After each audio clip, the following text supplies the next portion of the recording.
Nah, pada malam harinya aku merasa badan aku tuh benar-benar yang meriang, demam seperti itu. Aku pikir itu karena perubahan cuaca, tapi setelah seminggu aku kontrol ke dokternya, dokternya bilang kalau misalkan itu adalah efek dari scaling ultrasonik. Dan dokter itu menjelaskan biasanya efek dari scaling itu adalah demam karena kuman-kuman yang ada di gusi dan gigi aku tuh pada keluar, jadi menyebabkan demam. Seperti itu sih katanya. Dan sejak scaling pertama kali di dokter spesialis perio ini, gusi aku tuh udah nggak pernah berdarah sampai sekarang, sekalipun dia tuh udah nggak pernah berdarah. Jadi yang dulu aku tuh gosok gigi selalu keluar darahnya dan selalu berdarah, sekarang tuh udah nggak pernah berdarah lagi. Terus warna di gusi aku tuh udah berangsur-angsur memucat, jadi yang dulu itu warnanya merah meradang, sekarang udah merah muda. Setelah itu aku kontrol lagi di bulan Januari. Jadi setiap kontrol ini dokter selalu membersihkan gigi aku dengan scaling. Dan habis itu aku kena marah sama dokternya karena obat yang dikasihkan ke aku tuh jarang banget aku minum. Jadi aku tuh sering lupa minum obatnya, jadi obatnya itu masih banyak banget. Dan gusi aku sebenarnya sih udah kemajuannya bagus banget, udah nggak terlalu bengkak dan meradang lagi, tapi masih ada gusi di depan itu, 2 gusi yang masih agak bengkak. Dan itu kalau misalkan nggak segera kempes, itu tuh harus dilakukan tindakan pemotongan gusi, karena seperti yang aku jelasin di awal tadi, kalau misalkan gusi itu bengkak, kuman-kuman itu bakal bersarang di situ dan akan merusak akar gigi. Jadi target dokter ini tuh 1 bulan gusi harus udah kempes. Kalau tetap ada yang bengkak, solusi terakhir adalah operasi pemotongan gusi, dan itu benar-benar yang sakit banget. Di aku sih masih ada 2 gusi yang bengkak, itu yang di depan. Jadi aku disuruh menghabiskan obatnya itu, dan aku balik lagi bulan depan untuk kontrol selanjutnya. Jadi biaya setiap aku kontrol itu sekitar 300 sampai 500 ribu. Jadi kalau misalkan aku ada penambahan obat atau obat kumur itu, terus biayanya 500 ribu. Kalau nggak ada penambahan sekitar 300 ribu. Kontrol lagi di bulan Februari. Jadi disitu kondisi gusi aku bener-bener udah kempes, udah bagus banget. Tapi ada 1 gusi itu yang mengganggu. Jadi dia tuh nggak mau nempel ke gigi. Jadi ceritanya dulu banget waktu aku kena gingivitis itu, dia tuh pernah bengkak dan mengeluarkan nanah. Nah setelah itu dia nggak mau nempel lagi, dan ini tuh bener-bener mengganggu aku banget. Akhirnya dokter menyarankan untuk dipotong ujungnya. Jadi kira-kira nggak besar, kira-kira sebiji kacang hijau, bahkan lebih kecil dari itu. Jadi prosesnya dimulai dengan dokter itu menyuntikkan obat bius di gusi aku, kira-kira atas sama bawah sedikit sih. Kemudian dokter mulai mengambil gunting untuk mulai motong gusi aku ini. Rasanya ya lumayan seperti itu, sakit. Tapi prosesnya sangat cepat, nggak lama, karena bener-bener sedikit banget yang dipotong. Terus setelah itu gusi aku habis dipotong, langsung dikasih kasa yang udah dikasih obat. Terus seperti biasa aku nggak boleh makan dan minum selama 1 jam, dan itu rasanya sih lumayan sakit ya.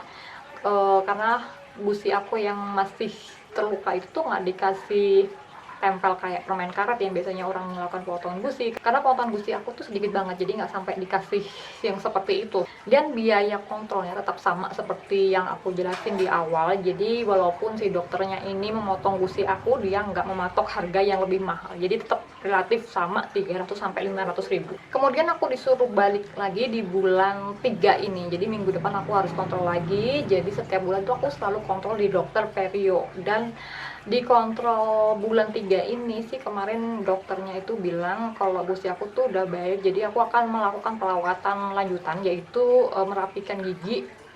Jadi aku udah bisa pasang behel lagi, tapi aku tuh nggak bisa pasang di dokter gigi umum ataupun di dokter spesialis orto. Jadi takutnya nanti gusi aku tuh akan bengkak lagi kalau aku balik masang di dokter umum, seperti itu. Terus aku tanya biayanya berapa. Jadi biayanya itu untuk atas bawah 4 juta aja. Bayangin 4 juta aja di dokter spesialis perio, ini bener-bener murah banget. Padahal aku dulu dokter umum aja kenanya 3 juta itu di bawah aja. Terus si dokternya ini bilang kalau misalkan pasang behel itu nggak bisa bawah aja atau atas aja, jadi harus benar-benar satu pasang atas dan bawah, karena nanti gigi kita itu bakalan bergeser. Jadi kalau misalkan yang dipasang hanya bawah aja, yang bawah bergeser, yang atas enggak, jadi nanti takutnya waktu kita gunakan untuk makan, cekatannya itu bakal enggak pas gitu loh. Ngerti ya maksud aku ya? Nah seperti itu, jadi harus atas bawah yang harus dipasang behel. Sebenarnya aku udah pesimis banget karena aku udah nggak mau lagi ngerasain sakit dicabut gigi yang atas. Tapi katanya sih dokternya bilang Jadi dia nggak ada proses pencabutan seperti itu. Jadi aku bilang oke, aku mau pasang behel lagi. Tapi di dokter perio ini, si bu dokternya itu tuh nggak menjanjikan dia bakal merubah bentuk rahang aku. Jadi biasanya nih kalau misalkan kita pasang behel di dokter spesialis orto, itu bentuk rahang tuh bakal berubah lebih ramping, lebih bagus. Nah tapi kalau di dokter perio ini dia nggak menjanjikan seperti itu. Dia hanya menjanjikan gigi itu bakal rapi sesuai yang kita inginkan tanpa merubah struktur tulang rahang. Tapi kalau misalkan rahangnya menjadi lebih bagus, itu adalah bonus, katanya seperti itu. Beda ya sama kalau misalkan kita pasang behel di dokter orto, spesialis orto, itu tuh tulang rahangnya itu bakalan ikut berubah juga menjadi lebih ramping, lebih bagus, cuman dengan harga yang benar-benar 2 kali lipat lebih mahal otomatis ya. Jadi kemarin aku tanya sekitar 10 jutaan kalau mau pasang behel di spesialis orto. Tapi baik lagi di aku masih belum boleh pasang behel di dokter umum maupun orto. Jadi benar-benar harus melakukan perawatan ini sampai selesai di dokter spesialis periodontia. Dan teman-teman, itu tadi cerita aku tentang perawatan gusi gingivitis di dokter spesialis perio. Jadi sampai sekarang ini aku masih mengkonsumsi obat yang diberikan oleh si dokter. Jadi obat ini adalah obat untuk membuat gusi itu nggak bengkak, apa istilahnya ya, pokoknya gitu ya, biar nggak gusi itu nggak bengkak. Terus apa sih yang harus dihindari saat kita melakukan perawatan gingivitis ini? Yang pertama, kita tuh nggak boleh menggunakan alat kontrasepsi hormonal ya.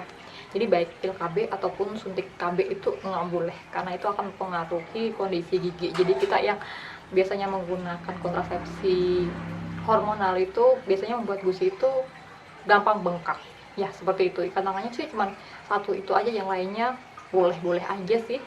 Jadi pesan dari dokter gigi ini, kita tuh harus rajin-rajin untuk gosok gigi, terlebih gosok gigi setelah makan dan saat kita mau tidur. Karena jika kita mau tidur dan gigi itu nggak dibersihkan, maka sisa makanan yang menempel pada gigi itu akan dibentuk plak atau karang gigi oleh kuman.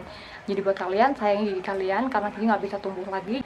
Karena satu hal kesalahan yang membuat gigi itu nggak bakal balik ke seperti semula. Itu adalah risiko yang harus diambil, maka kita semua harus merawat dan menyayangi gigi kita. Oke, semoga cerita aku ini membantu kalian. Jika kalian ada masalah seperti yang aku jelasin di awal tadi, kalian ada gingivitis dan ingin merapikan gigi, sebaiknya kalian obati gusi kalian yang gingivitis dulu, baru kemudian kalian merapikan gigi dengan menggunakan behel. Oke, sampai ketemu di video aku selanjutnya. Bye-bye!